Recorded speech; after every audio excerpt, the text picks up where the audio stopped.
आज इस वीडियो में हम स्कालर ट्रिपल प्रोडक्ट के बारे में डिस्कस करेंगे।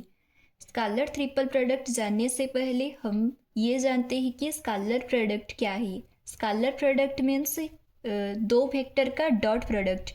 डॉट प्रोडक्ट को हम स्कालर प्रोडक्ट भी बोल सकते हैं। जैसे कि दो वेक्टर हम लेंगे, ए वेक्टर और बी वेक्टर। ये दो वेक्टर का dot product a vector dot B vector equal to A B cos theta ये होगा। तो हम ये जो थीटा है यहाँ पर, ये ए वेक्टर और बी वेक्टर के बीच का एंगल है। जैसे कि हम यहाँ पर लेंगे ये ए वेक्टर और यहाँ पर ये बी वेक्टर। ये जो ए वेक्टर और बी वेक्टर है यहाँ पर, उसके बीच में हम ये थीटा लेंगे। ये जो थीटा है यहाँ पर ए वेक्टर और बी वेक्टर का बीच में एंगल है। ठीक इसी तरह स्कालर ट्रिपल प्रोडक्ट मीन्स हम तीन वेक्टर का डॉट प्रोडक्ट करेंगे या स्कालर प्रोडक्ट करेंगे। तो स्कालर ट्रिपल प्रोडक्ट को हम ये लिखेंगे कि the scalar triple product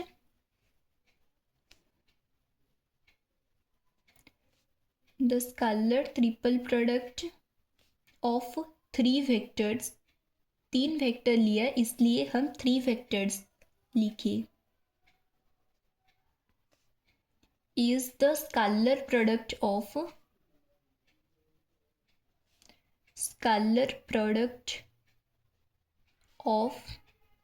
a vector with vector product of other two vectors।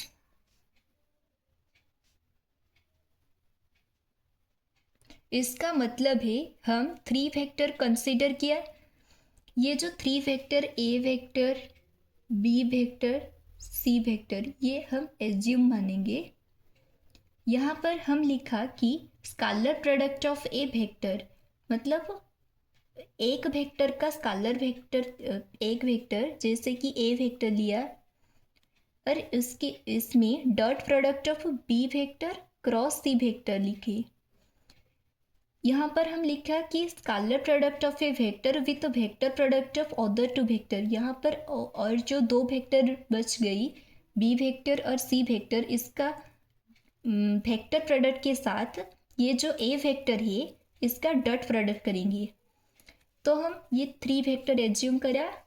उसके बाद हम ये लिखेंगे कि if a vector B vector and C vector be any three vectors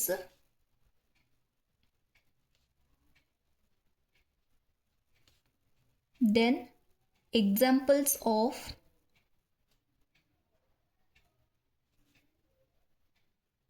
scalar triple product are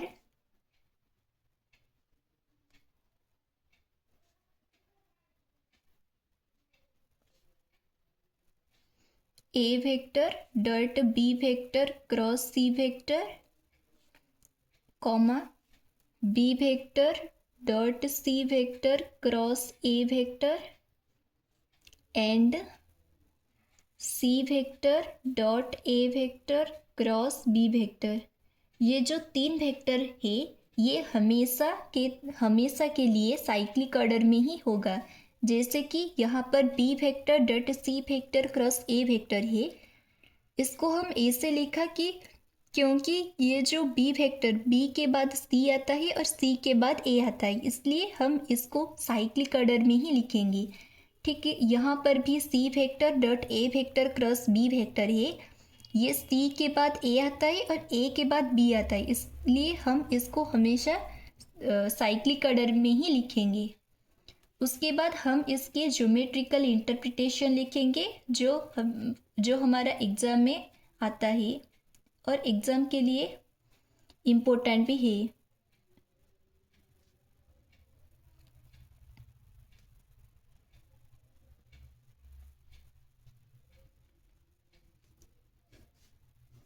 geometrical interpretation में हम एक cube को एज्यूम करेंगे।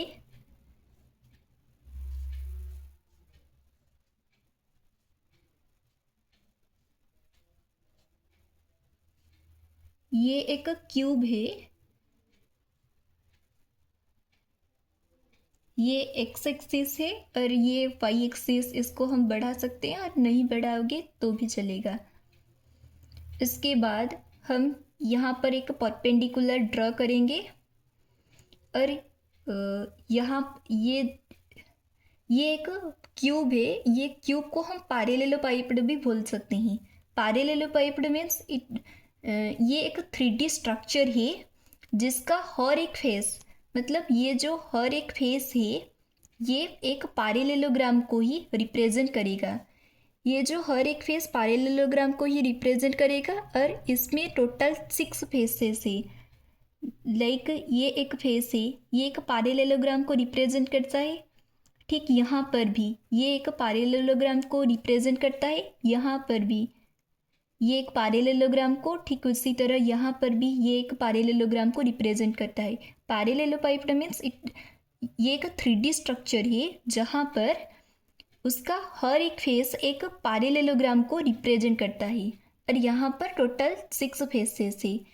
उसके बाद हम यहाँ इसको P और इसको Q, इसको S, यहाँ पर T, इसको ये डिनोट करेंगे और ये एंगल को हम थीटा लेंगे और ये एंगल को हम फाई लेंगे। ये ओरिजिन O है और यहाँ पर इसका हाइट, इसका अल्टीट्यूड h है।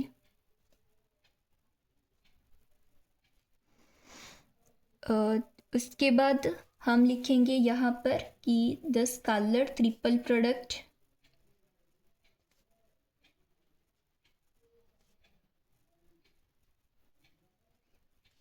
A vector dot B vector cross C vector, ये मैंने एज्यूम किया, आप b vector dot c vector cross a vector इसको भी लिखकर चेक कर सकते हैं। ये हम इन द लास्ट हम A vector dot B vector cross C vector ये प्रूफ करेंगे। It represents A vector dot B vector cross C vector represents the volume of the parallelepiped.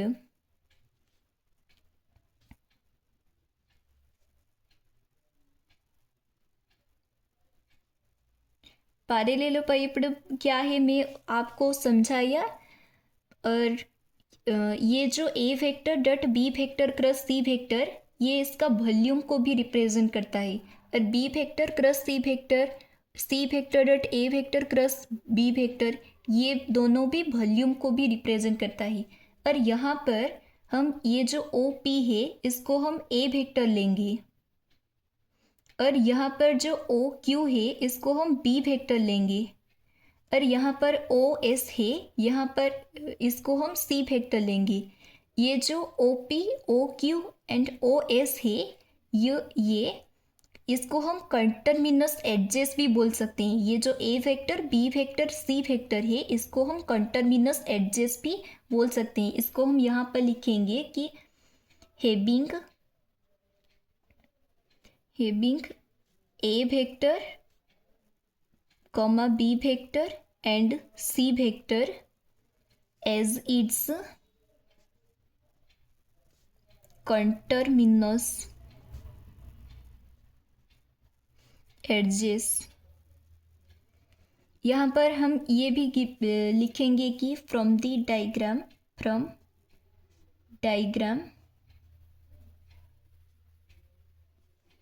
हम ये जानते हैं कि O P equal to a vector, O Q equal to B vector and O S equal to c vector. ये हमने assume किया इसलिए हम इसको लिखना भी पड़ेगा। उसके बाद ये जो अल्टीट्यूड ऑफ द पैरेलेलोपाइप्ड है इसको भी हम लिखेंगे द अल्टीट्यूड ऑफ द पैरेलेलोपाइप्ड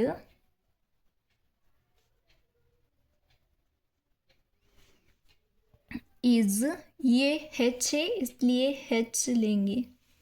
उसके बाद h, ये जो cos फाई, ये जो एंगल है, और यहाँ पर h इक्वल टू, देखो बच्चों हम ये देखेंगे कि यहाँ पर ये जो फाई है, हम अगर लेंगे कि cos फाई, हम सबको पता है कि cos theta equal to b by h होता है। b by h means base by height होता है। तो यहाँ पर बेस है, ये बेस है और ये इसका हाइट है। ये जो बेस है ये बेस h है और हाइट इसका h है। ये जो हाइट h है ये a है। तो b by h, cos phi equal to b by h, ये हमको पता है। तो यहाँ पर बेस है h और ये जो हाइट है ये a है। तो हमको h इक्वल टू लाना है। तो हम इसको h equal to a cos phi, ये आया। तो यहाँ पर हम लिखेंगे कि h equal to a cos phi. उसके बाद हम ये लिखेंगे कि द वॉल्यूम ऑफ द पैरेललोपाइड,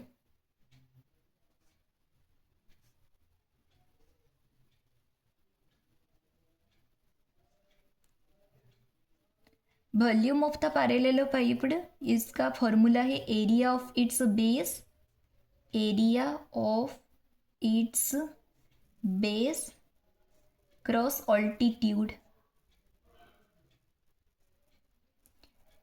ये जो एरिया ऑफ इट्स बेस है, इसका area of its base, base मतलब ये है इसका बेस, ये जो पैरेललोपाइड इसका बेस ये है। तो ये किसको रिप्रेजेंट करता है? ये एक पैरेललोग्राम को रिप्रेजेंट करता है, क्योंकि इसका हर एक फेस एक पैरेललोग्राम को ही रिप्रेजेंट करता है। ये एक पैरेललोग्राम का क्यों क्या लेंगे हम? OST क्यों लेंगे हम? ये एज्यूम करेंगे। तो area of the parallelogram, area of its base है, इसका फॉर्मूला है area of its base cross altitude. But इसका ये जो पैरेललोपाइड है, इसका बेस एक पैरेललोग्राम को रिप्रेजेंट करता है, इसलिए हम यहाँ पर लिखेंगे कि एरिया ऑफ द पैरेललोग्राम, ये पैरेललोग्राम हमने लिया OSTQ, OSTQ cross height, altitude है, ऑल्टीट्यूड मतलब ये जो हाइट है h, इसको हम लिखेंगे h। उसके बाद पैरेललोग्राम, पैरेललोग्राम का एरिया का फॉर्मूला क्या है? हम यहाँ पर लिखेंगे कि ये एक पैरेललोग्राम है, इसका एरिया का फॉर्मूला, ये एक फॉर्मूला है जो कि हमको पता होना चाहिए। अगर ये एक वेक्टर लेंगे कि ये ए वेक्टर, और अगर ये हम बी वेक्टर लिया, तो यहाँ पर इसका एरिया का फॉर्मूला होगा magnitude of a vector cross B vector. ठीक उसी तरह यहाँ पर ये दोनों, ये एक पैरेललोग्राम हम लिया, तो इसका एरिया का फॉर्मूला होगा magnitude of b vector cross C vector. ये फॉर्मूला है, इसको हम जानना है, याद रहना भी चाहिए। और ये h है, h क्या है? हम ये पहले से पढ़ा था कि h equal to a cos phi आया है यहाँ पर।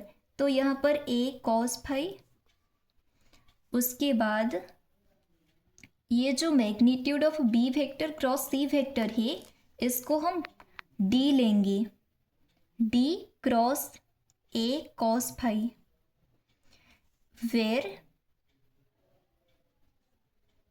Magnitude of b vector cross c vector equal to d, magnitude of d vector.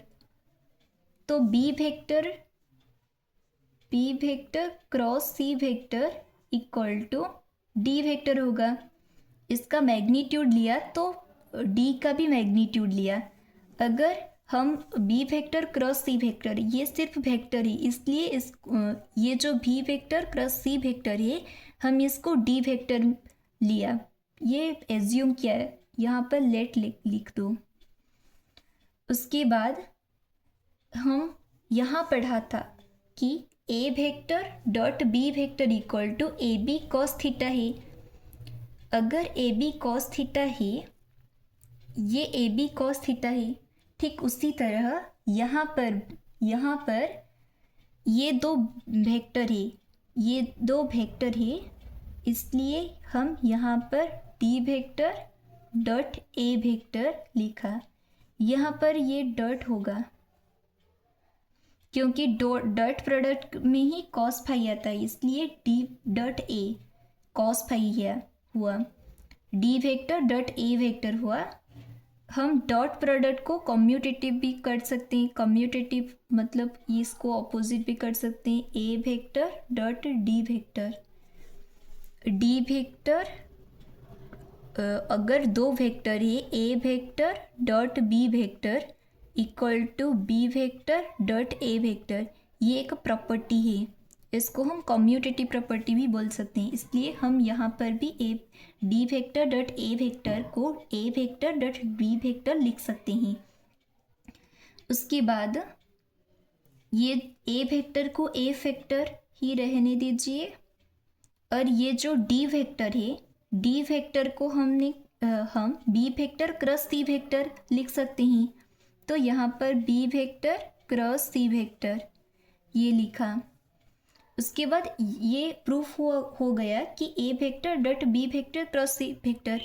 हम इसको प्रूफ करना था कि ये एक स्केलर ट्रिपल प्रोडक्ट है, हम इसको प्रूफ ज्योमेट्रिकल इंटरप्रिटेशन में हम इसको प्रूफ करना था, जो कि प्रूफ हो गया। उसके बाद ये जो स्केलर ट्रिपल प्रोडक्ट है, इसका वैल्यू पॉजिटिव होगा अगर ये जो फाई है इसका वैल्यू ये एक एक्यूट एंगल होगा, मतलब इसका वैल्यू 90 से कम होगा। और ये स्केलर ट्रिपल प्रोडक्ट का वैल्यू नेगेटिव होगा अगर ये जो फाई है ये ऑब्ट्यूस एंगल होगा, मीन्स ये जो फाई है ये ग्रेटर देन 90 डिग्री होगा।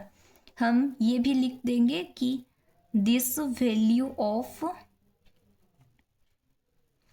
Scalar triple product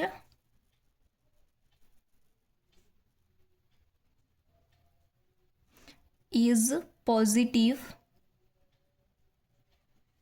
if phi is an acute angle. acute angle means ये 90 से कम होगा, ये जो फाई है ये 90 से कम होगा। also this value is negative if phi is obtuse angle. obtuse angle means ये जो फाई है ये 90 से ज़्यादा होगा।